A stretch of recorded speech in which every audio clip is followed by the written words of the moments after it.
La Yeshiva Bnei Issachar, Academia Hijos de Issachar, presenta el Seminario Judío Mesiánico a cargo del Rabí Daniel Paredes von Katzenberg. El conocimiento heredado a través de los siglos. Días son estos de Elías. La voz de Abraham, Moshe y Aarón a través del estudio de la Torá, el Tanaj. El conocimiento guardado a través del Talmud, la Mishnah, Gemara y la Halaja judía, puesto al servicio del Mashiach. Yeshiva Bnei Issachar, encendiendo la luz en tu vida para que ilumines las naciones con tu ministerio. Gracias, Señor. Aleluya.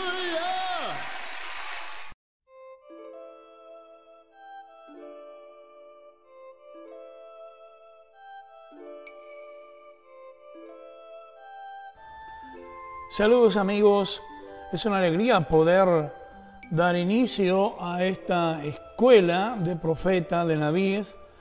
El nabí, el profeta, es aquel hombre a través del cual Dios se comunica y a través del cual Dios desata cosas para su tiempo y su generación. La tarea del profeta es muy amplia, es muy grande, no la vamos a enumerar aquí ahora.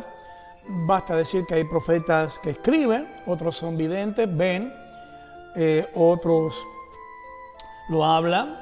Es decir, hay una variedad de gama dentro del profetismo. La pregunta que nos da inicio en este día para poder nosotros ubicarnos un poquito, ¿sí?, en cuanto a lo que es esta escuela de profeta, hablada por el Consejo de los Cohen, judíos mesiánicos de Israel. Esto hace de que le dé un viso de autoridad y de seriedad a lo que vamos a enseñar. No vamos a formar profetas que solamente confundan su capacidad intuitiva o imaginativa o sus pensamientos con una profecía del Eterno. Para eso el profeta tiene su escuela, tiene su entrenamiento. El nabí sigue al rabí.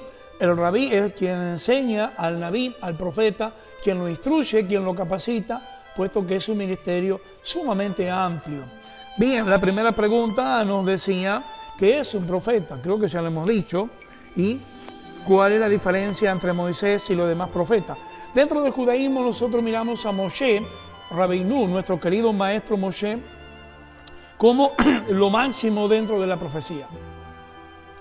Y esto es porque el versículo de Devarim, Deuteronomio 34:10, dice: y no se levantó nunca profeta en Israel como Moshe, que haya conocido al Señor cara a cara. No es que lo haya visto cara a cara, porque el Eterno le dijo: pasaré delante de ti, solo verá mi espalda, porque cuando se le apareció en la zarza ardiente, allí Moshe se cubrió para no ver. Es por eso que ahora le dijo: no me verás cara a cara, sino que verás mi espalda cuando yo pase. Una forma es una figura antropomórfica de expresión. Debemos de tomarlo así. ¿Cuál es la diferencia entre Moisés y los demás profetas? Bueno, que en la Torá el verbo para Moshe es uno. Se utiliza un verbo única y solamente para definir cuando se dice Dios habló a Moshe.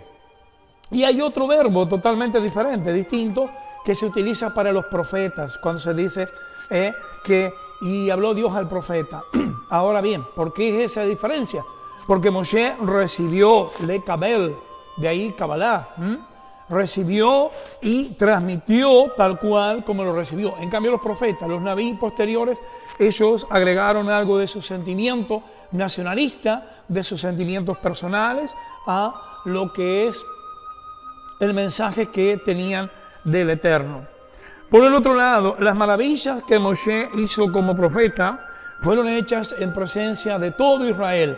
A ningún otro se le dio que hiciera signos públicos, estos tipos de milagros, delante de todo Israel, sino que hay eventos milagrosos en el pueblo de Israel. Por ejemplo, vemos en Josué, capítulo 10, versículo de número 12. el sol se detuvo, dice, a la vista de Israel, pero no a la vista de todo Israel, sino de una sola parte de Israel, puesto que esto opacaría la figura de Moshe como profeta y su grandeza. Es por eso que la Torá le da a Moshe una preeminencia como Nabim, como profeta, y eso es importante saberlo porque es algo fundamental para nosotros. Muy bien. Eso es lo que hace la diferencia entre Moisés y los demás profetas, ¿sí? Hoy debemos distinguir entre el profeta hebreo y el profeta gentil, que pertenece a la iglesia gentil. No es la misma categoría, no es la misma formación, puesto que la mayoría de la iglesia evangélica no tienen formación. Por eso que en el pueblo hebreo sí había escuela, cada uno de ellos tenía una escuela, pero esta escuela tenía sus materias, digámoslo así, con las cuales se debía aprender para ejercer como profeta delante del Eterno.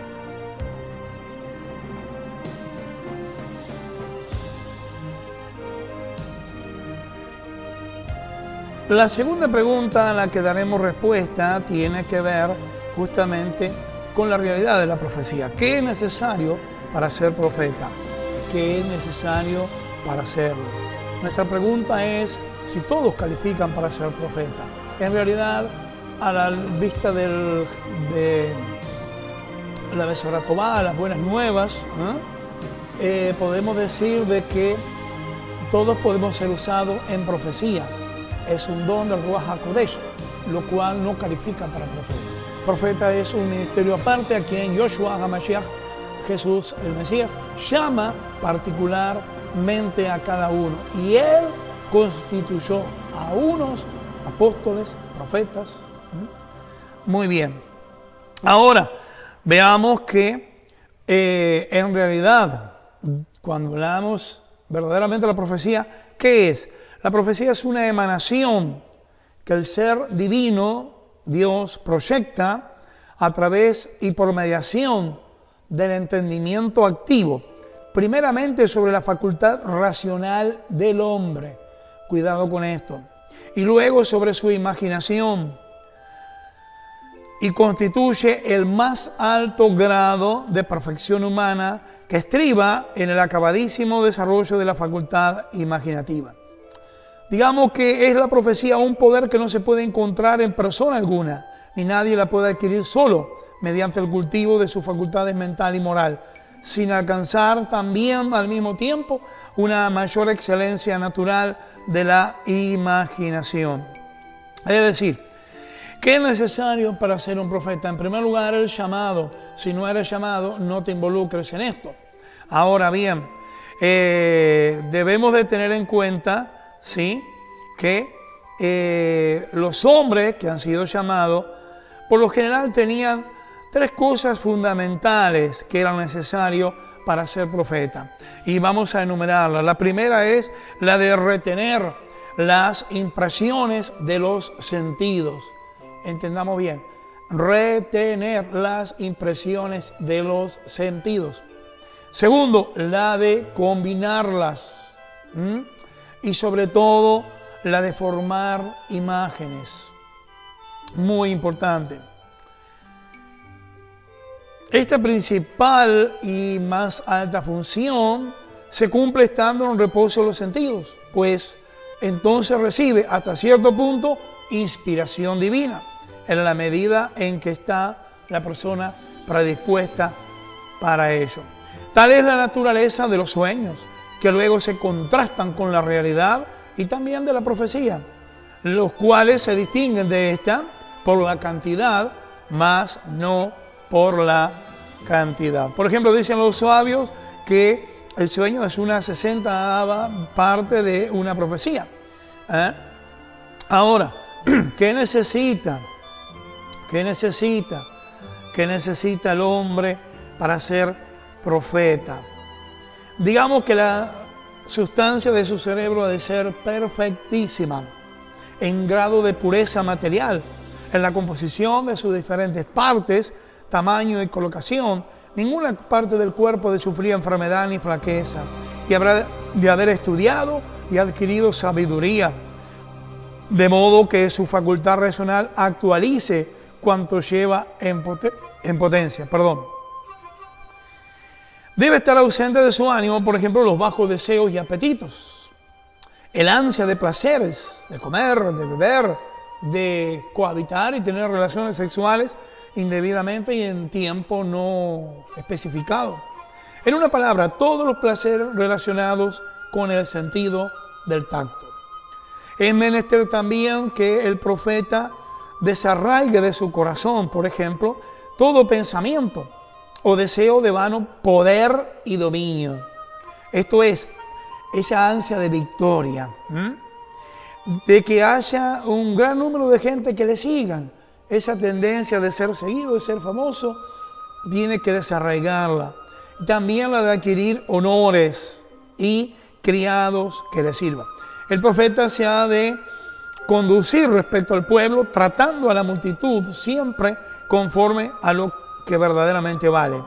Hay quienes son como el ganado domesticado y otros son como bestias feroces. Recordemos al Pargov, recordemos allí en Hechos de los Apóstoles 10, versículo 9 al 12, aquel lienzo que descendía y que tenía animales que volaban, otros que eran cuadrúpedos, mamíferos y otros que eran reptiles. Unos tan orgullosos que estaban siempre por encima de los demás, eran superiores en todo. Los otros que llevaban todo por la fuerza, como los mamíferos, y los otros que se arrastraban por lo más bajo, por lo más vil del mundo. Esos son algunos de los aspectos que debe guardar el candidato a profeta. Todo esto se enseña, y más aún también en la digamos, escuela de profetas. Es un material muy abundante que es sumamente difícil poder compartirlo todo en este bonus track, que es apenas una presentación y un aviso del inicio de nuestra Yeshiva Bnei Issachar, que pone a disposición estos cursos de Naví, de profetas.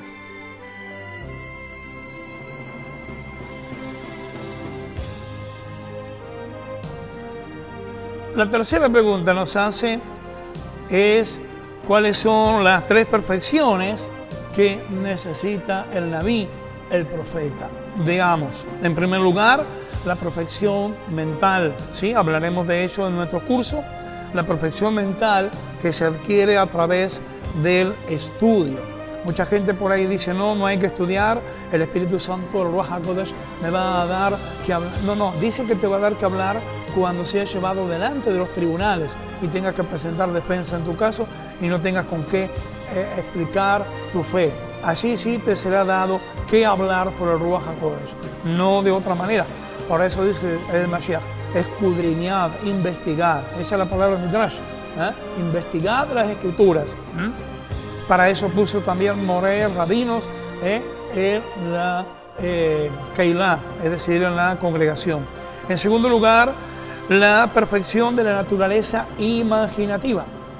La imaginación, que es el canal que se debe pulir, se debe, es decir, preparar, entrenar, para que no se entremezclen pensamientos e intuiciones.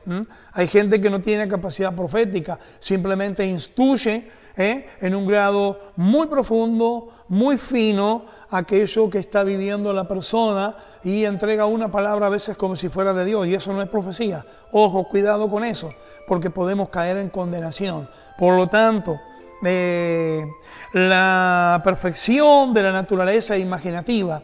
¿Por qué motivo? Porque en los mundos superiores, las dimensiones del espíritu, las cuatro dimensiones del espíritu, los cuatro mundos de la creación de Dios, Akadosh Baruj Hu, bendito sea, en uno de ellos, por ejemplo, la comunicación se hace a través de signos y símbolos, dos cosas totalmente diferentes, signos y símbolos.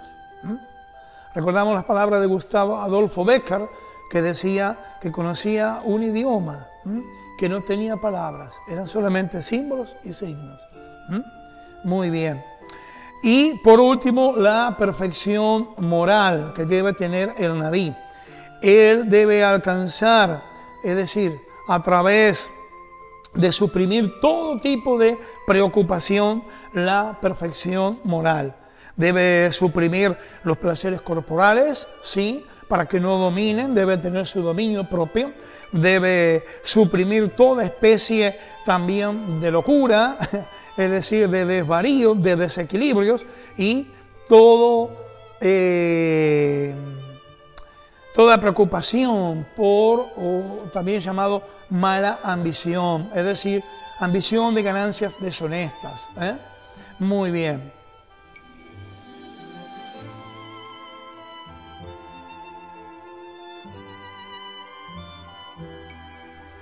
La cuarta pregunta es, ¿qué papel juega la imaginación? ¿Y por qué es necesaria? ¿No puede la imaginación exacerbada confundir al profeta? Sí lo puede. Por eso debe conocer las leyes del pensamiento para no confundir su pensamiento, su propio sentir, con una profecía o una palabra que viene de lo alto. Debe conocer las funciones mentales, debe estar al tanto de las capacidades cognitivas también que su cerebro le permite. Es decir, hay un entrenamiento muy profundo, ¿sí?, donde se utilizan técnicas como diferentes tipos de técnicas que llamamos do debut, es decir, técnicas de meditación, para poder fijar la mente, tranquilizar la mente, para poder lograr el control y el dominio. Dicen los psicólogos que la mente es como un mono ebrio, borracho, que se cae para un lado y se cae para el otro. Allí en Centroamérica, en algunos países del Caribe, cuando se deja bebida alcohólica afuera, aparecen esos monitos chiquitos y esos toman de los vasos que quedan restos de alcohol y uno después los ve caerse, reírse y los ve hacer un papelón que diría, ahí uno ve lo que llega a ser un hombre cuando está ebrio. Es decir, entonces, la mente va de aquí para allá como ese mono ebrio sin control, sin dominio. Es necesario fijar la mente, es necesario poder tranquilizar la mente. Para esto hay técnicas, para esto hay métodos que se utilizaban, que los antiguos esenios conocían y que les permitían incluso poder ministrar sanidad a distancia. ¿Sí? Ministrar sanidad a distancia para sanar a alguna persona. Lo hemos visto allí a la persona de Joshua, a Mashiach, cuando vino el centurión y le dijo, di una palabra y mi criado será sano. Y en el momento dijo, conforme a tu fe se ha hecho. Y bueno, así de esa forma, a 200 kilómetros más o menos, allí el criado sanó en ese mismo momento. Es decir, la mente es la que interactúa entre el mundo espiritual y el mundo natural, ¿sí? Por eso la mente es como si tuviéramos un orificio en el techo a través del cual podamos ver las nubes, el cielo, es decir, el mundo espiritual, el mundo superior. Es por eso que conocer la mente, conocer su funcionamiento nos permite no equivocarnos y no llegar a decir algo que realmente Dios no lo dijo en ningún momento. Muchas veces la gente se confunde con su propio pensamiento. Muchas veces en las iglesias gentiles, la gente se confunde, cree que cualquier cosa que le pasa por la mente, cualquier pensamiento mientras está orando, cualquier cosa ya es algo de Dios y se apresura a decirlo. Ahí es donde encontramos después los errores, la desgracia de algunas personas por dejarse llevar por lo que le han dicho. Profecías que no vienen de Dios, mensajes que no vienen de Dios. Joshua decía, cuidado con los profetas que vienen a vosotros vestidos como ovejas, pero por dentro son lobos rapaces. La desmedida ambición de algunos es lo que ha llevado al error y ha llevado a perder una verdadera capacidad profética muchas veces por falta de entrenamiento y conocimiento. Para eso la escuela entonces pondrá a disposición todo aquello que es necesario para la formación de las personas que tienen un llamado a ser profetas.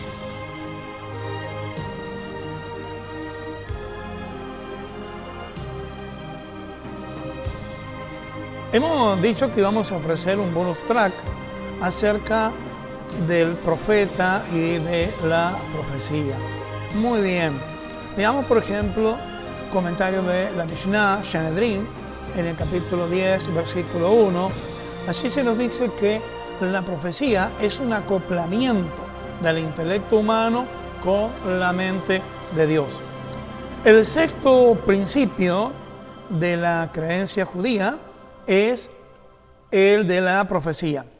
Esto significa que una persona debe saber que hay individuos con cualidades muy elevadas y gran perfección, cuyas almas se preparan hasta que sus mentes reciben un intelecto perfecto, íntegro. Luego de esto, en consecuencia, su intelecto humano puede unirse al intelecto activo, es decir, a la mente del Eterno, a Kadosh Baruj Hu, por así decirlo, y recibir de este un estado elevado, superior. Estos son los profetas y esta es la profecía. Como vemos, entonces hay una unión. El profeta está unido a Dios y el profeta está permanentemente en esa unión. Digamos que la profecía para Ramjal, por ejemplo, Rab Moshe Haim Luzzatto, allá en su libro Derech Hashem, capítulo 3, versículos 3 y 4, nos dice que la profecía es un estado de ser ligado, unido a Dios. La profecía es un grado de inspiración, decía Ramjal, en el cual un individuo llega a un nivel en el cual literalmente se une a sí mismo a Dios, de tal manera que de hecho puede sentir esa unión. Al decir sentirlo es vivirlo. Entonces puede comprender con claridad que aquel, Baruch Hashem, a quien está unido es Dios, Baruch Hashem.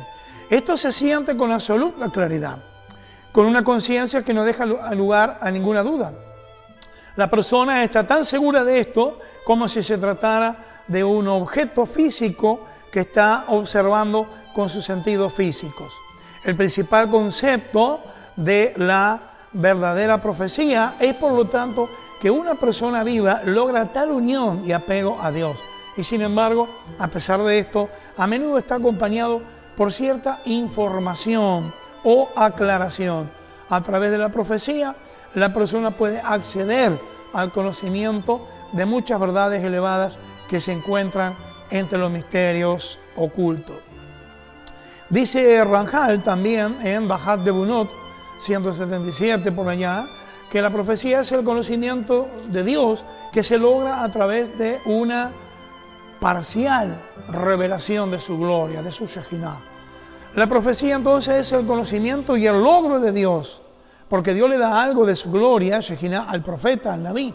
Aquel que llega a la profecía lo entiende en su nivel, porque los profetas no tienen la capacidad de ver la gloria de Dios tal como realmente es, sino que cuando la gloria de Él se les revela, crea imágenes de profecía en sus corazones. Muy bien. Nos dice también Rab Yeshaya Urbitz Shelah, en la introducción a Ansara Mahamarot, que él nos habla de una experiencia extracorporal del profeta. Dice que alguien que perfecciona su carácter y forma de acuerdo al camino que he escrito, Yeshaya Urbitz, alcanzará las alturas de la profecía. Su forma física desaparecerá y vestirá una forma espiritual que es la que él corrigió el profeta y perfeccionó. Entonces tendrá profecía. Muy bien. Se nos dice también en Mishneh Torah, allá en Ilhot Yesodei HaTorah, las leyes de los principios básicos de la Torah, que la profecía es un mensaje recibido en la forma de una parábola mientras se está durmiendo. Nos dice Rambam en Mishneh Torah que hay muchos niveles distintos de profecía. Ya hemos hablado algo de eso. Tal como respecto a la sabiduría, algunos sabios son más grandes que otros. También respecto a la profecía, algunos profetas son más grandes que otros. Todos ellos solo tienen una visión profética en un sueño. Una visión de la noche si el sueño les viene durante el día, tal como está escrito, yo me haré conocer a él en una visión y le hablaré en un sueño. Esto está en Bamidbar, es decir, el Número, capítulo 12, versículo 6. Las cosas que se le dan a conocer a un profeta en una visión profética se le presentan a través de parábolas, alegorías, e inmediatamente la explicación de la visión profética se graba en su corazón y así él sabrá lo que significa. El Midrash Gadol Bereshit,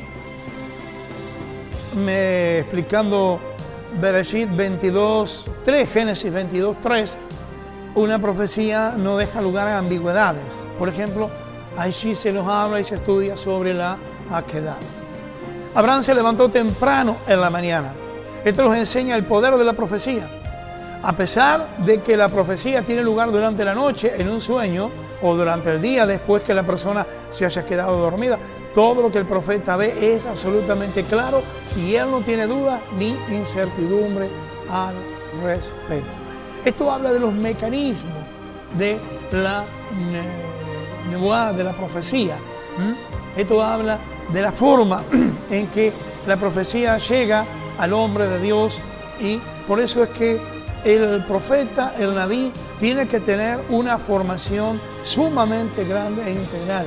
Esa formación ya está dada y la conocemos en el pueblo hebreo, la hemos guardado. En nuestra escuela de Nabí, profetas judíos mesiánicos, el Consejo Mundial de los Cohen, judíos mesiánicos, ha establecido que se enseñe y que se permita transmitir la línea de los esenios, por haber sido nuestros hermanos los esenios aquellos que han guardado con más integridad aún los conceptos, la mecánica y la escuela profética. Así es que, bueno, nos veremos entonces. Queremos poner esta escuela a disposición de todos aquellos que quieran estudiar. Nuestros seminarios están prontos para ser lanzados, es decir, llevados al lugar donde habrá de darse o dictarse los cursos.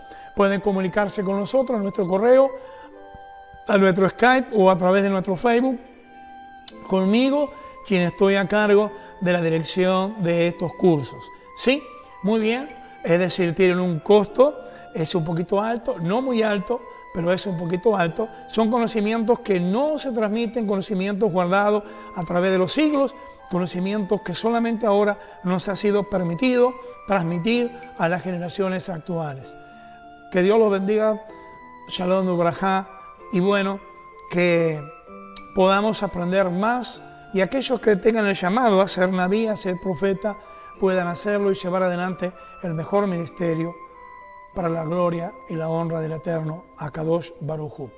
No se olvide, ore y bendiga Jerusalén, la ciudad del Eterno, bendiga Israel, pide la protección y la guardia sobre los que guardan los muros de Israel, los muros espirituales, en estos momentos difíciles en la historia de Israel, cuando la guerra con los antiguos filisteos, los palestinos, aún está allí en ciernes.